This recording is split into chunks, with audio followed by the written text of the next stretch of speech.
Hello and welcome to a session of Better Know It Dojo. I was number one in the world in Pokemon card game in 1999. I was actually number one in the world. The entire world, GameDojo was number one for at least 2 months. Here's the story, this is where it started out. I went to college down in Webster University down in St. Louis. And St. Louis has a store called the Gathering Ground that is one of the largest card and gaming stores in the country, if not the world. I live very close there, so at the time I played Magic the Gathering. I would go down there every weekend and play with people and have fun. Hey guys, I have a new game over here. You guys want to check it out? It's called Pokemon. We were like, huh? Well, let's check it out. So because I knew Magic the Gathering at the time, I always wished I was gotten to Magic the Gathering right when the game started from scratch. I was like, well, let's check this out.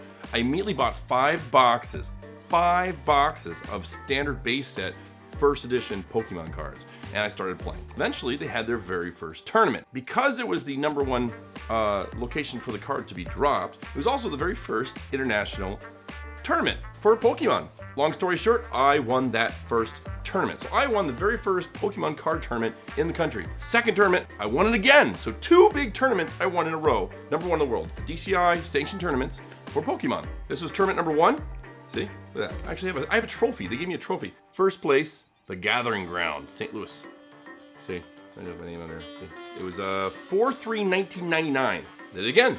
4/10. Oh no, I'm sorry. They're only 10 days apart. I thought they were 2 months apart, but they're 4/10. So within it was a week. There were 2 weeks. 2 weeks of the first 2 tournaments. I won both of them. And what happened was my email got out. I started getting hundreds of emails, and I mean hundreds of emails a day. And I was answering every one of them because I was new to this whole concept of being famous, whatever. So I answered every single email.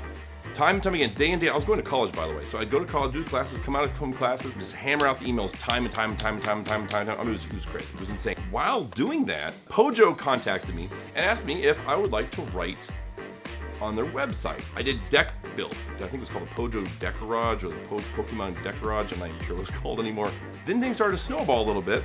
They outputted a magazine. It's called the Dojo's Unofficial Pokemon News and Price Guide Monthly. And they offered me an actual paid position to write in this magazine. And I got a monthly full-page article. This was called the Dark Muck deck that I would create in the magazine. $3 a word or $2 a word. It was something ridiculous. It was something that as a 19-year-old or 20-year-old kid at the time, it was way more money than I could ever imagine. I think I was making about $2,000 an article. Like, what? So the deck that won me those 2 tournaments, I used a special card. The first one being Professor Oak. Now everyone loved Professor Oak. This is the card, right? Everyone knows how amazingly powerful this card was. In Magic, it's called Wheel of Fortune.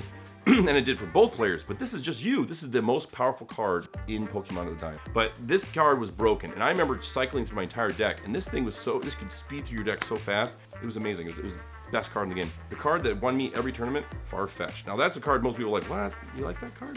Yeah, that's a Pokemon Farfetch. I instantly knew the power. The fact that you could do a possible first turn 30 damage with the flip of a coin is a no-brainer.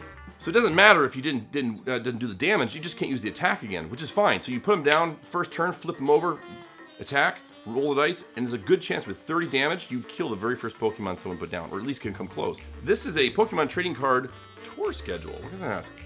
There it is, the July 1st.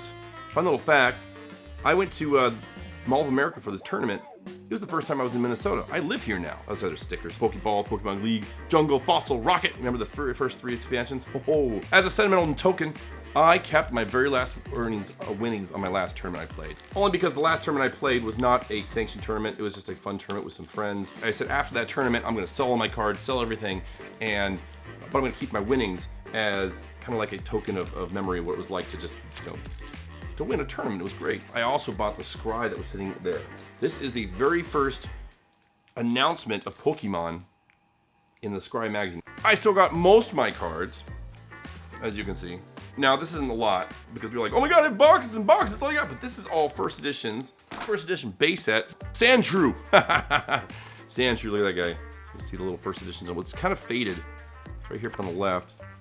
Little first edition. This was what was left over after my big sale. I found a person online, I think it was eBay, who was willing to buy my cards. 2 complete full first edition sets of base set, Jungle, Fossil, and Rocket League. First edition Charizard was worth $500.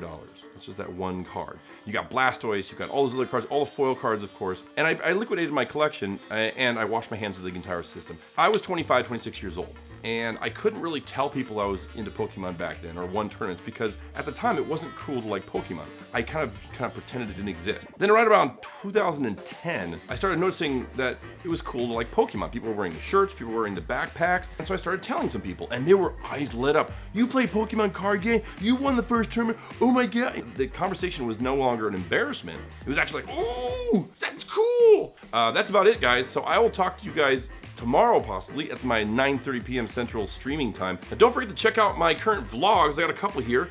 Ooh. See you at 9:30 p.m. Central at the Game Dojo.